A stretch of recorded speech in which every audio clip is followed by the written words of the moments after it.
Dans les années 1200, il y avait un empire du Mali. Il avait été fondé par Soundiata Keïta. L'empire du Mali avait un État fédéral très organisé, avec un parlement. S'imagine, dans les années 1200, un parlement. En Europe, on va juste attendre 6 ou 7 siècles pour arriver à cette chose-là. Et l'État était très organisé, avec une armée, avec un système d'enseignement, avec un trésor public. Il organisait l'extraction et la vente de l'or. Il développait l'agriculture, coton, arachide.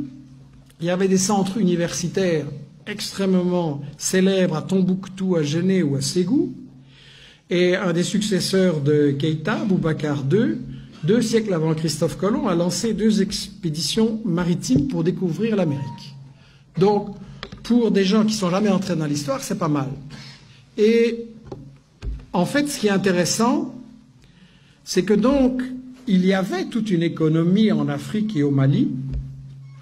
Il y avait une économie avec un commerce, des caravanes qui remontaient de la Gambie, donc de l'ouest de l'Afrique jusqu'à la Méditerranée. C'était effectivement contrôlé, organisé par les Touaregs. C'était un commerce extrêmement prospère.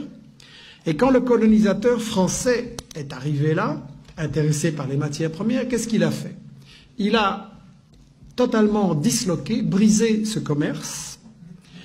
Pour gérer le commerce et l'économie, il a importé des Libanais et des Grecs.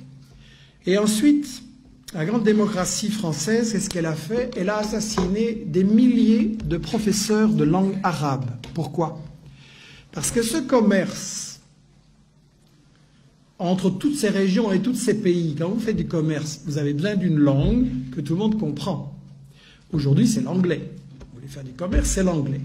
Et à ce moment-là, c'était l'arabe.